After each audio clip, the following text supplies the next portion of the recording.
بیٹا مجھے معاف کر دو، میں نے تم پر ہر طرح کے ظلم کیے، ہر طرح کی زیادتی کی، لیکن تم نے اف تک نہیں کیا۔ تم بہت صابر ہو، تم نے آج تک ہمیں بددعا نہیں دی اور اتنی آسانی سے معاف کر دیا۔ ہم تمہارے گناہگار ہیں، اور دیکھو اللہ نے کیسی سزا دی۔ تمہاری مومانی کو فالج ہو گیا اور تمہاری بدنصیب بہن گھر سے بھاگ گئی، اور وہ ناہنجار پتہ نہیں کون سے گناہوں میں ملوث ہو کر جیل پہنچ گیا۔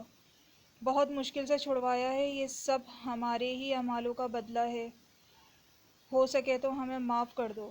انان اور ارما اویس صاحب کے گھر رخسانہ بیگم کی طبیعت پوچھنے آئے تھے، تو اویس صاحب نے ارما سے ہاتھ جوڑ کر معافی مانگی، جبکہ انان خاموش بیٹھا رہا۔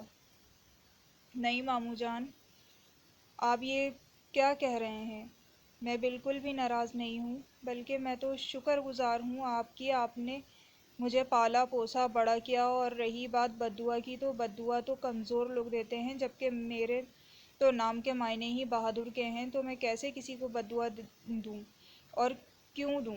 میں ہوتی کون ہوں بددعا دینے والی؟ مجھے آپ سے یا مومانی سے کوئی گلہ نہیں ہے، جو کچھ میرے ساتھ ہوا وہ میری قسمت میں لکھا تھا۔ اگر آپ میرے ساتھ وہ سلوک نہیں کرتے تو آپ کی جگہ کوئی اور ہوتا، اس لیے بے فکر رہیں، مجھے کوئی شکایت نہیں آپ سے، اور میں دعا کروں گی اللہ آپ کی پریشانی دور کرے۔ ارما نے اویس صاحب کو شرمندہ ہوتے دیکھ کر انہیں تسلی دی۔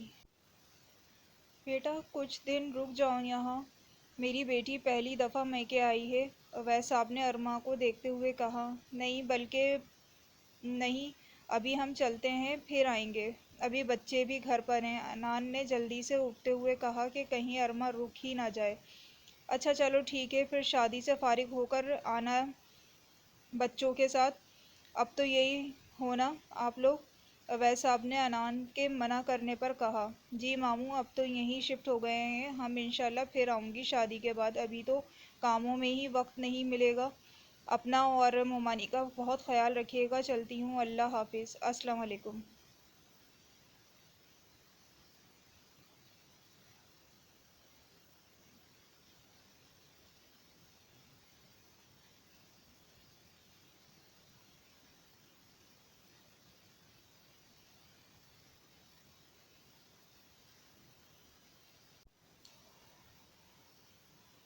ارما اویس صاحب کو تسلی دیتی ہوئی چل دی، کیونکہ انان پہلے ہی باہر جا کر اس کا انتظار کر رہا تھا۔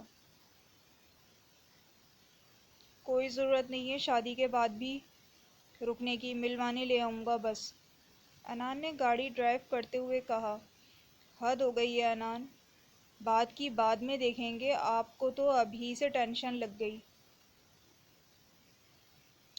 ارما نے انان کے اس طرح کہنے پر چوٹ کی۔ ہاں تو پہلے سے ہی آگاہ کر رہا ہوں تاکہ آپ بعد میں کوئی ضد نہ کرو۔ ہاں، اگر کروں بھی تو آپ نے بڑی مان لینی ہے۔ انان کے کہنے پر ارما نے بھی اپنے دل کی بھڑاس نکالی۔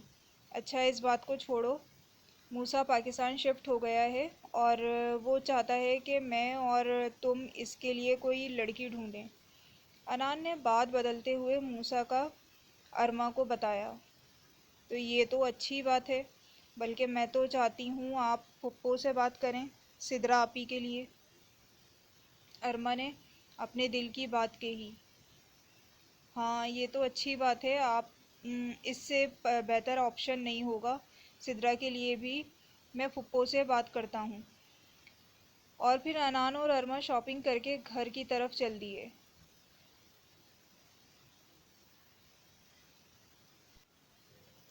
موسیٰ کا نام تھامس تھا، جو کہ ارما کی ہی یونیورسٹی میں پڑھتا تھا، اور اس کا ایک گینگ تھا یونی میں جو ہر الٹے کام کرتے تھے۔ ایک دفعہ انان نے اس کو یونی سے سسپینڈ کرا دیا تھا، اور یہ اس وقت کی بات ہے جب انان یونی میں ایز اے پروفیسر تھا۔ تو پھر تھامس نے اپنی ہی بے عزتی کا بدلہ لینے کے لیے ارما کو کڈنیپ کیا، لیکن دیکھ نہیں پایا تھا، اور جب وہ اس کمرے میں گیا جہاں ارما تھی تو اندر کا منظر دیکھ کر اس کے پاؤں جکڑ گئے، کیونکہ اندر ارما سجدے میں تھی، اور پھر نماز مکمل کر کے موڑی کے سامنے تھامس کھڑا تھا۔ کہانی ابھی جاری ہے، چینل کو سبسکرائب کرنا نہ بھولیے گا۔ بہت شکریہ۔